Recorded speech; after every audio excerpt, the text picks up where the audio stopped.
ఆ ఒక మహాసామ్రాజ్యముందనుకుందాం. చుట్టూరా ఎత్తైన కోటగోడలు, అలాగే కట్టుదిట్టమైన సైన్యం, రాజ్యంలో ధర్మం 4 పాదాలా నడుస్తోంది. అంతా చాలా సురక్షితంగా కనిపిస్తోంది కదా. అవును. పైకి చూడ్డానికి అంతా ప్రశాంతంగా, ఏ శత్రువు లోపలికి రాలేడు అన్నంత భద్రంగా అనిపిస్తోంది. కరెక్ట్. కానీ ఇదేంటంటే ఒక్క కత్తి కూడా దుయ్యకుండా ఆ రాజ్యాన్ని కూల్చేయొచ్చు. అంటే శత్రువులు బయట నుండే ఆ కోటగోడలను బద్దలు కొట్టాల్సిన పనే లేదు. లోపల పునాదుల్లోకి మెల్లగా నీళ్లు వదిలి వాటిని గుల్ల చేస్తే సరిపోతుంది కదా. ఖచ్చితంగా. ఆ రకమైన దాడులే చాలా ప్రమాదకరం. ఈరోజు మనం మన ఈనాటి పరిశీలనలో లోతుగా మాట్లాడుకోబోయే పృథు మహారాజు కథ సరిగ్గా ఇదే చెప్తుంది.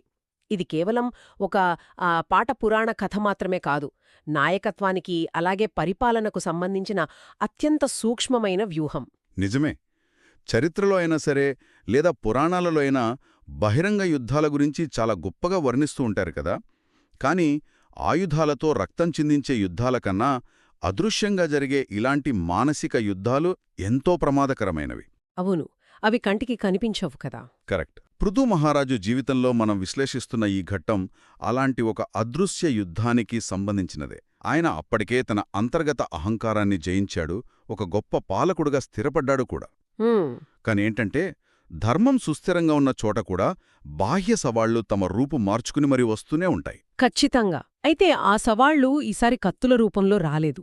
ఒక ఉత్తమ నాయకుడు తనపై జరిగే ఈ సూక్ష్మమైన ఆ అదృశ్య దాడులను ఏమాత్రం భయం లేకుండా, అసలు కోపం తెచ్చుకోకుండా ఎలా ఎదుర్కొంటాడు అన్నది ఈనాటి మన పరిశీలన ముఖ్య లక్ష్యం. అవును. అసలు ముందుగా నాకొక సందేహం. పృథు మహారాజుకు ఈ కొత్త సవాలు ఎందుకు ఎదురైంది అంటారు? ఆయన ఎవరి రాజ్యాన్ని ఆక్రమించుకోవాలని చూడలేదు కదా. తన పని తాను చేసుకుంటూ తన ప్రజల బాగోగులు చూసుకునే ఒక పాలకుడికి అసలు శత్రువులెందుకు పుట్టుకొచ్చారు? ఇక్కడే మనం ధర్మం యొక్క స్వభావాన్ని అర్థం చేసుకోవాలి. ఒక గొప్ప సామ్రాజ్యంలో ధర్మం సుస్థిరమైనప్పుడు దాని కాంతి కేవలం ఆ ఒక్క రాజ్యానికే పరిమితం కాదుగదా.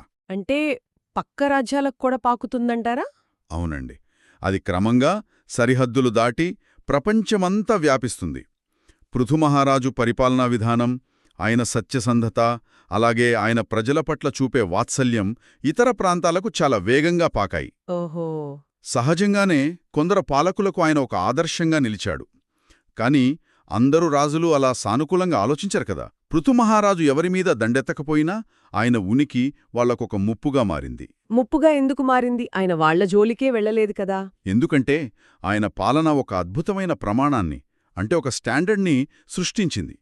ఆ చుట్టుపక్కల ఉన్న సామాన్య ప్రజలు తమ రాజుల పాలనను పృథుమహారాజు పాలనలోని ధర్మాన్ని పోల్చి చూసుకోవడం మొదలుపెట్టారు. అర్థమైంది. అంటే ఆయన గొప్పదనమే ఆయనకొక రకంగా సమస్యగా మారిందన్నమాట. అవును, సరిగ్గా అంతే. దీన్ని చూస్తుంటే నాకొక పాత ఉదాహరణ గుర్తుకొస్తోంది. ఒక కార్యాలయంలో లేదా ఒక ఊరిలో చాలామంది శిల్పులుంటారనుకుందాం. అందులో ఒక శిల్పి మాత్రం చాలా నిష్ఠతో, అంకితభావంతో అద్భుతమైన శిల్పాలు చెక్కుతూ ఉంటాడు. ఆ పనితనం చూసి ఊరి జనం అతన్ని మెచ్చుకుంటారు కదా.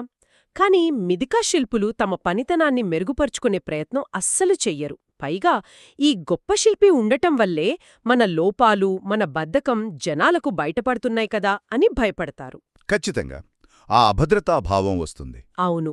అప్పుడు వాళ్ళు అతని పనిముట్లు దొంగిలించడానికో లేక అతని గురించి ఊర్లో లేనిపోని పుకార్లు సృష్టించడానికో ప్రయత్నిస్తారు. ఆ గొప్ప శిల్పి వారిని ఏమీ అనకపోయినా సరే అతని ఉనికి వాళ్లకొక అభద్రతాభావాన్ని సృష్టిస్తుంది కదా. ఇక్కడ పృథుమహారాజు పరిస్థితి కూడా సరిగ్గా ఇదే అనుకోవచ్చా? ఆ శిల్పుల పోలిక ఈ పరిస్థితికి అతికినట్లు సరిపోతుండండి. ఆ అసూయ, ఆ అభద్రతాభావం ఇక్కడ ఇతర పాలకుల్లో కూడా అదేవిధంగా పనిచేసింది. పృథుమహారాజు ఉద్దేశపూర్వకంగా ఎవరినీ తక్కువ చేయలేదు.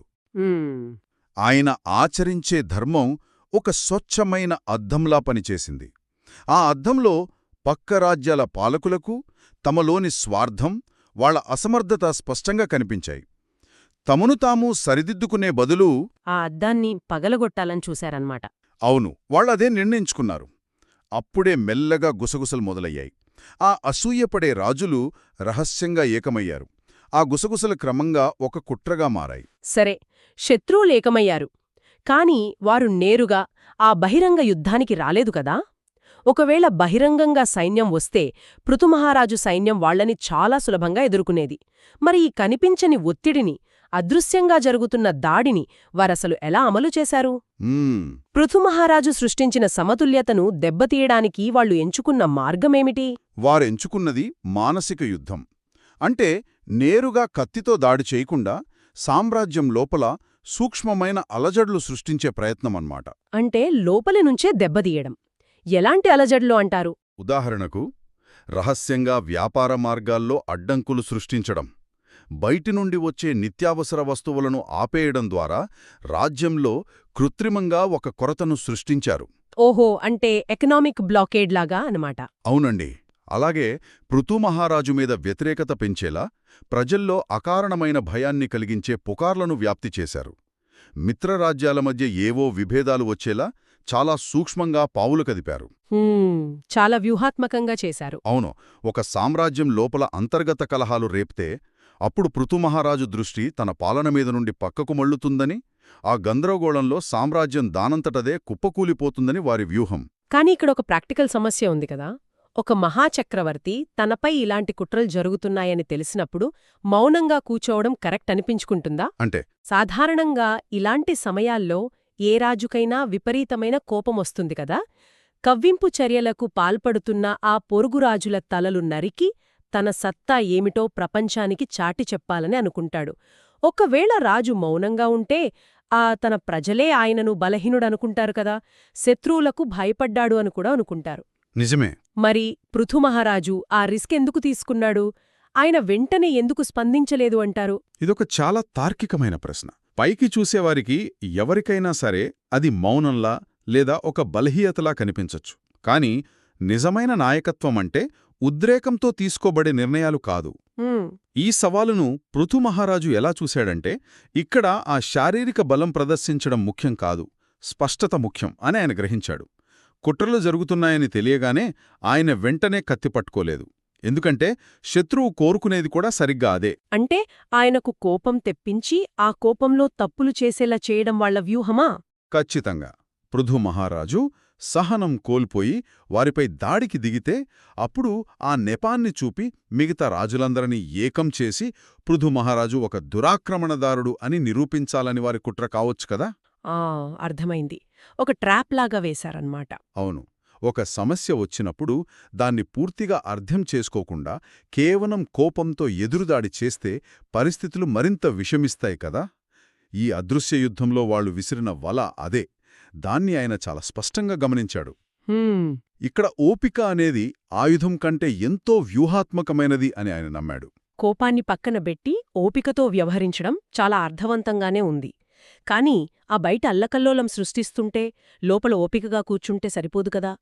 పృథు మహారాజు శత్రువులపై బాహ్యంగా దాడికి వెళ్లకుండా అసలు తన సామ్రాజ్యం లోపల ఎలాంటి చర్యలు తీసుకున్నాడు, తన రాజ్యాన్ని ఆయనే ఎలా కాపాడుకున్నాడు? ఇక్కడే ఆయన పరిపాలనా దక్షత మనకు స్పష్టంగా కనిపిస్తుంది. ఆయన తన పోరాటాన్ని బయట కాకుండా లోపల ప్రారంభించాడు. బాహ్య బెదిరింపులు ఎప్పుడైనా సరే మన అంతర్గత బలం బలహీనంగా ఉన్నప్పుడే విజయం సాధిస్తాయి గదా. అవును. ఒక చెట్టు వేళ్లు భూమిలో బలంగా పాతుకుపోయి ఉన్నంతవరకు బయట వీచే ఏ తుఫాను ఆ చెట్టుని ఏమీ చేయలేదు. అందుకే ఆయన తన దృష్టినంతా తన ప్రజల అంతర్గత బలాన్ని పెంచడంపై కేంద్రీకరించాడు. అంటే ఆయన తీసుకున్న చర్యలు ఎలా ఉండేవి అంటారు? సైన్యాన్ని బాగా పెంచాడా, లేక ఏమైనా నియమాలను కఠినతరం చేశాడా? లేదండి, సైన్యాన్ని పెంచడం కాదు. రాజ్యంలో క్రమశిక్షణను, ధర్మాన్ని మరింత బలోపేతం చేశాడు. అయితే అది బలవంతంగా రుద్దిన క్రమశిక్షణ కాదు సుమా. మరి ఎలా చేశారు? శత్రువులు పుకార్లు సృష్టించాలని చూసినప్పుడు పృథు మహారాజు రాజ్యంలో ఎప్పటికప్పుడు ప్రజలకు వాస్తవాలు తెలిసేలా సమాచార వ్యవస్థను మెరుగుపరిచాడు. న్యాయ వ్యవస్థను మరింత పారదర్శకం చేశాడు. ఓహో, అంటే ట్రాన్స్పరెన్సీ పెంచారు. అది పెద్దది కాకముందే దాన్ని మూలాల నుండే పరిష్కరించాడు. రాజు ఎల్లప్పుడూ తమకు అందుబాటులో ఉంటాడనే ఒక గొప్ప భరోసాను ప్రజలకు కలిగించాడు. దీనివల్ల శత్రువులు వేసిన విద్వేషపు విత్తనాలు మొలకెత్తడానికి ఆ రాజ్యంలో ఎక్కడా పగుళ్లు దొరకలేదు. ఈ పద్ధతిని వింటుంటే నాకు మన శరీరంలోని వ్యాధి నిరోధక శక్తి అనగా ఆ ఇమ్యూన్ సిస్టమ్ పనిచేసే విధానం గుర్తుకొస్తోంది. ఎలా? అంటే ఇప్పుడు మన చుట్టూ వాతావరణంలో ఎన్నో వైరస్లు, బ్యాక్టీరియాలు ఉంటాయి. గాలిలో ఉన్న ప్రతి వైరస్ను చంపాలని మనం ఒక వల పట్టుకుని బయటికి వెళ్లలేం కదా, అది అసాధ్యం. అవును, వెళ్ళలేము. దాని బదులు మనం తినే ఆహారం ద్వారా, మన జీవనశైలి ద్వారా మన శరీరంలోని వ్యాధినిరోధక శక్తి